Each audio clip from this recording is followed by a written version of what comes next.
Do do do do do do do do. Ooh, Brent Corrigan. Top 10 reasons why atheism is completely idiotic. What the fuck? Okay, first thing they say to you, atheism is science. Seriously, man, you're interrupting happy time. This better be good. Oh, the mantra that never dies. It's science, folks. End of story. You're stupid. If you don't believe, you're an arrogant, ignorant, knuckle-dragging Christian. Well, I wouldn't call atheism science. However, people do come to the conclusion of atheism because of science. Do it. You're just stupid. Because you don't know it's science. What's wrong with you, you dumb? But when pressed for proof, it is science, or that science has all the answers, what do we get in return from these atheists? Mocking, ridicule, anger, spite. Science has given us a lot of answers. Hasn't given us all the answers, but it has given us a lot of them. A. Science cannot test God. You cannot put God in a test tube and run experiments on him. That's absolutely right. Scientific method cannot be used to discover whether or not there is a God. Science can't test history. Science can most definitely test history. That's what forensics is. Might as well throw all history books because they're bullshit, because they're not science. It's all lies. Well, I wouldn't throw away all history books. I just might not consider some books to be history as a result of science. Okay, C. Science can't tell you why you think you're a person. Do you believe you're a person, or do you believe you're just millions of single-celled organisms working together in a body? Why are you a person? Do you think you're a person? Well, if you're logical and scientific, like these atheists say, you shouldn't think you're a person, because you're just random chance. You're just a blob walking around with a backbone in it. I'm a multicellular organism called a eukaryotic organism, not millions of single-celled organisms. And D. Science cannot tell you what is right and wrong. What? Dude, you interrupted my happy time with myself just to do this. Seriously? So obviously morality doesn't exist either. It's bullshit. You can do whatever you want. I also don't need the scientific method in order to tell me whether or not something is right or wrong. I have empathy. Because science is king. Again, I know what is right and wrong based on whether or not it causes harm. It's pretty easy. You don't have to be a Christian to know these things. You can do whatever you want. Well, technically, yes, I could do whatever I want, but I'm not going to do whatever I want. For instance, I need $1 million. Going down the street and robbing a bank in order to get it, probably not a good idea, as it would have consequences for me, the bank owners, and people who had money in the bank. You can do whatever you want. Empathy, dude. Empathy. Number 2, that's number 1. Number 2, atheists say we don't need to prove atheism because it's a lack of belief. We don't have to prove it. You got to prove your religion. We don't got to prove anything. Did you just imply that atheism is a religion? Seriously? I'm pretty sure every atheist you've ever talked to has told you that it is not. There are no rites, rituals, practices, or gods in it. There is a guy here on YouTube called Shock of God. Oh, Christ, really? Who has probably asked about 50 atheist YouTubers one simple question. Here's the question. What proof and evidence can you provide that proves atheism is accurate and correct? And every single atheist YouTuber who he has asked that question has given him the same response. The question is malformed. However, I would say that the conclusion of atheism does follow the scientific method. We do not feel that the evidence is compelling enough for us to believe. Therefore, it is the null hypothesis, which, by the way, can be disproven should you actually provide us with some evidence. There's a running video series, this Shock of God guy, on his account with 50 atheist YouTubers on his Hall of Shame. Woohoo! I might actually make the Hall of Shame! Yeah! His Hall of Shame for not providing 1 ounce of evidence for their beliefs. So far, he hasn't had anybody provide any evidence whatsoever that atheism is accurate and correct. Because it doesn't matter what they believe. Curiously, what would that evidence look like? What would evidence for the non-existence of a God look like? I'd really like to know. It only matters that you're wrong. But see, they don't have any answers. And they don't have any proof that they're right. Just that you don't know what you're talking about. Wait. I didn't claim to know that God didn't exist. I just happen to believe that he does exist. That's called agnostic atheism. Number 3. Atheists tell you that evolution is fact. Evolution is a fact. It's fact. Evolution is a fact. It's fact. Evolution is a fact. And if you question it, you're an idiot. I'm still trying to understand what that has to do with atheism, though. Just because a person happens to understand how evolution actually works, it doesn't necessarily mean that they're an atheist. So far, I've done about 15 videos completely mocking atheism and presenting a viewpoint that actually makes sense. Wait a minute.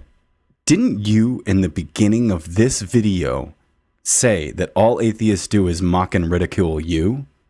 And now you're telling us that all you did was make videos that mock and ridicule them. What did you expect back? Seriously, dude. On those videos, I've had hordes of atheists give me thumbs down. I had 100 thumbs down in 5 days' time on one of them. Now it's probably about 160 thumbs down on that video. And I have about 100 thumbs down on another video. One of those was mine. Hordes of atheists telling me that evolution is a fact. So far, of the 10 plus times I've asked for proof, I have not had one atheist, not even one, of the thousands who watch my videos, provide one piece of evidence that macroevolution is fact. Not one. None of them, literally, matter of fact, none of them have even tried. They haven't even tried to prove it. Whoa. Why do atheists need to provide this information for you? You have access to a computer, obviously, and you have access to libraries. There are thousands of them across the country. You have access to museums as well. It doesn't take much to go look for these things yourself, but if you want evidence for evolution, Richard Dawkins actually wrote a whole book called The Evidence for Evolution. Then again, I'm pretty sure you wouldn't look at it even if I gave you a copy, would you? They're too busy mocking. They don't have it. They don't have to prove what they believe. They know everything. They got science. Not one atheist that I have ever met has claimed to know everything. But you got blind faith. You're an idiot. Don't you get it? Okay, number 4. Atheists confusing science with blind faith and religion. Wait, atheists confusing science and religion? Are you sure you read that right? Yes, I know. They're quite well known for telling everyone else that they're blind believers. But ironically, they're complete hypocrites. They have no clue what science or evidence even is, apparently. Science equals a branch of knowledge or study dealing with the body of facts or truths, systematically arranged and showing the operation of general laws, such as the mathematical sciences. Yay, he understands what science is. You do understand that evolutionary theory falls under that category, right? Okay. Now, just a little bit of background. I've taken Calc 1, 2, 3, 4 and differential equations, physics, statics, dynamics, thermodynamics, and a shitload of other classes because I'm a mechanical engineer. So I think I know a little bit about math. I think I know a little bit about science. I think I know a little bit about evidence. Oh, wow. That's a lot of education. My goodness. I guess you've got me beat here. Oh, it's just an argument from authority. Well, I'm still going to scrutinize everything you say no matter how many classes you've taken. So far, no one has provided any scientific evidence that macroevolution even occurs. What do you think macroevolution is? You can provide proof of microevolution. And see, this is where they bait and switch you. They tell you, we got proof. Oh, I see. You're making an arbitrary distinction between macroevolution and microevolution.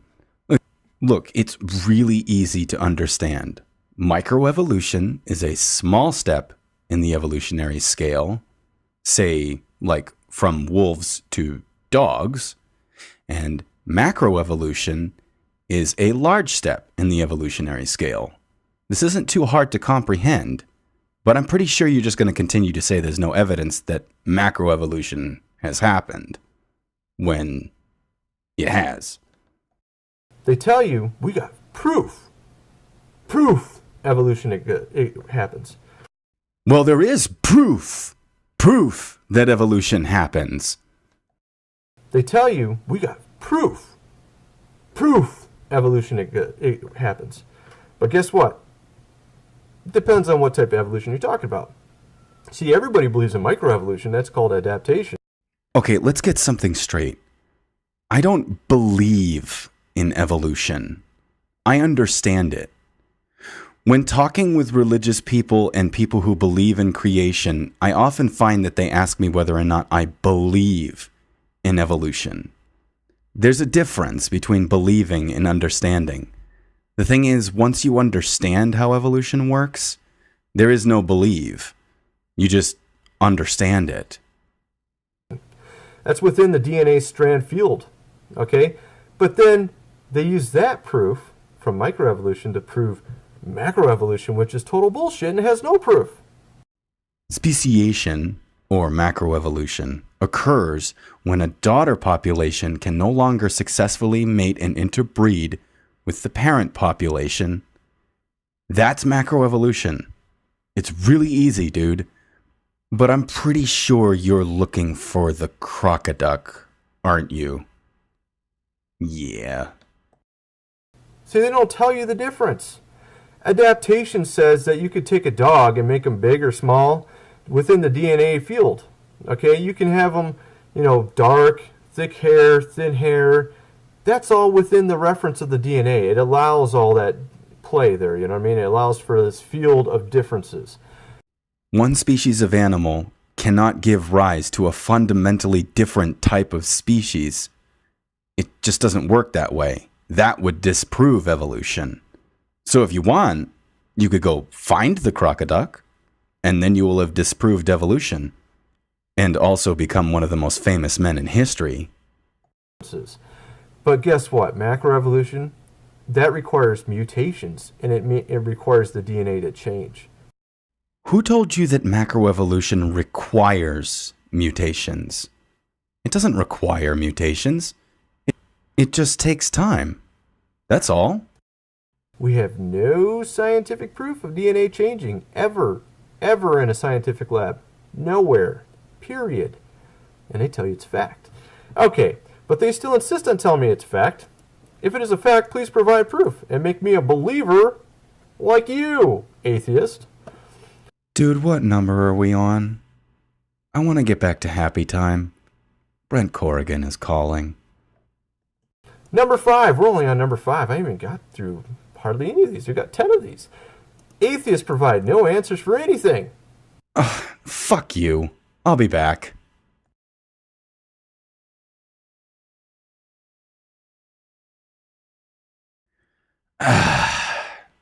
What were we doing?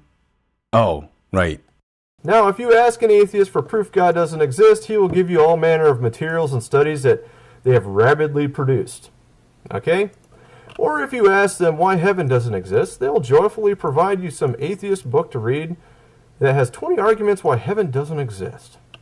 Again, what would you accept as evidence for the non-existence of God? What would that look like? When you ask them for answers, such as how did the Big Bang start? Oh, come on. I would say, well, we don't know. They say, well, we don't know. We don't know that. Oh, right. That's not good enough for you. We just work with science. That's all we work with is science. Or if you ask them, why water is the only substance that increases in size when it freezes out of all materials. Ooh, I know the answer to that question. Could it be the fact that oxygen molecules are slightly negative and hydrogen molecules are slightly positive? This is what's known as hydrogen bonding, and that when water goes below a certain temperature, it creates a hexagonal shape that leaves large gaping holes, expanding the ice, and also making it less dense than itself as a liquid. That's why it floats on top of itself? Giving fish the ability to live in cold temperatures, because ice is on top of the water rather than below. Because when the ice is on top, it actually allows the water to stay warm. It's a closed system. The ice was on the bottom, they would all freeze and die. Okay, why is it that one substance is different than all the other ones? Why is it that one, when you freeze it, gets bigger, and every other substance gets smaller? Isn't that kind of weird? Oh, I see. You're trying to say that it appears intelligently designed. Maybe it has something to do with intelligent design. I don't know. Yeah, I called it. It's kind of weird. It's just some weird shit like that, you know what I mean? Yeah, I know. It's so weird. It's weird. Shit like that is so weird. Or how by random miraculous chance, both sexes, male and female, of any and all animals that supposedly evolutionized, just so happen to mutate beneficially at the exact same time. You know, I remember in the 6th grade, there was this video that we watched. It made everybody in the room feel really uncomfortable. I don't know if you watched it, but if I have to explain to a full-grown man about the birds and the bees, this is going to get even more uncomfortable than that. You see, when a man and a woman love each other very much... Same reference, and they just happen to mate, too. Because you actually have to have both sexes mutate the same way, at the same time. Oh, all right. I'm sorry. You're talking about male and female coevolution. Well, I can easily explain that. Originally, single-celled organisms didn't actually need to mate. However, they did do a strange thing called trading plasmids. And they would also share their DNA. This increased the likelihood of their survival in case other pathogens came along and tried to infect them. And over long periods of time, they eventually became what is known as sexually dimorphic, meaning two shapes. Human beings have two shapes, male and female. And when men and women have children, their children are different than them. They carry different immunities, making it more likely that those children will survive and pass on their genes. And guess what? We have no scientific evidence whatsoever that any mutation has ever done anything beneficial for any animal it's ever mutated in. There's not one documented proof of a mutation that was beneficial. Ever. Contrary to popular belief, mutation is any change in the nucleotide sequence of DNA. Human beings carry on average up to 150 mutations in their DNA that don't actually affect them. They don't create any discernible change. Yes, they can be bad, and some of them can be good, like virtually indestructible bones or AIDS immunity. Ever. Yet we're told that this is how it all happened. There were beneficial mutations. Are you thinking that, like, mutations that are beneficial should give us, like, force powers or something? Because that's not really how it works. So happened to happen, but we have to take it on faith. But no. I do not take it upon faith. I look at the evidence. Something you obviously don't know how to do. Faith. But no, it's not faith. No, it's not faith, it's science. It's science because we told you it's science. It's science and you don't fucking question it. We know fucking everything. You're just a dumb hillbilly who believes in your God and your guns with your barefoot pregnant wife taking care of the kids in the kitchen. But we are esteemed scientists. It is we who study everything. We know everything. You got it, motherfucker? We told you it's science, so it's science. Don't fucking question us. We fucking know everything. You're just a dumbass hillbilly that believes in your God and your guns. You just sit there with your barefoot pregnant wife taking care of the kids. While we esteemed scientists, we study everything. We know everything. That's the truth. Oh. Apparently you've heard this before. Alright, I was just kidding around, but The thing is, I've never said anything like that to anyone. I have numerous family members who are Christians and who believe in creation. Not once did I ever tell any of them that they weren't allowed to question the science. That's how science works. You're allowed to question it. Okay, well, I think you get the picture. They have no answers. They just know yours are bullshit.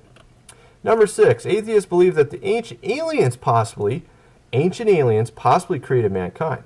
But of course, no, God could never make you. Are you fucking stupid or something? Why would God make you? Ancient aliens potentially could have made humans. Of course, God didn't do it. Well, if given the choice between ancient aliens and God, I would probably choose ancient aliens because the thing is we know that life exists here on Earth. And the likelihood of life existing elsewhere in the universe is very high. But I think that you're confusing ancient aliens with the idea of panspermia, which is the idea that life came from somewhere else in the universe.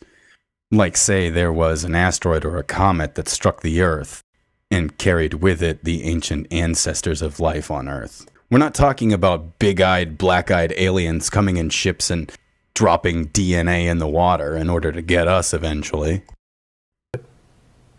Yes, of course, if evolution is not a good fit for explaining how we got here.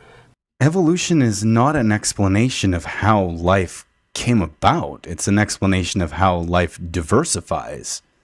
Professor Richard Dawkins has a new intriguing solution for you. Ancient aliens. Yes, ancient aliens. Haven't you watched George Norrie, people? You listen to him on the radio at night, real late. No, I've never listened to him on the radio late at night. Never. Real late. They could have possibly created mankind. As long as God's hand was not guiding it. What are you, stupid? God? Are you kidding me? There's a big, giant conspiracy amongst all scientists to ensure that nobody ever postulates that a God created the universe. If we put God in the picture, we're just talking about fairy tales and spaghetti flying monsters and bullshit like that. Seriously, people, use your brain. Come on. Of course, it could have been ancient aliens. All hail his noodly appendage. Let us bow our heads in prayer. We seek the truth of your complex carbohydrates. 7 people. Number 7. Dude, it's been a while and I think it's happy time again. I'll be right back.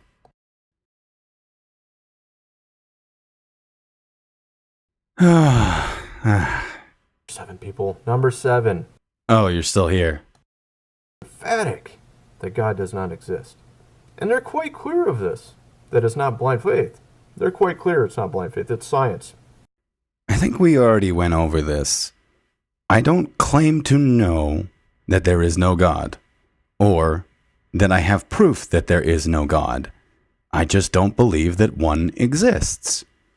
They have scientific proof that God doesn't exist. Let me think about that for a second. Would you not have to be God to prove that you're a God? Wouldn't you have to have the ability of God to prove there's no God?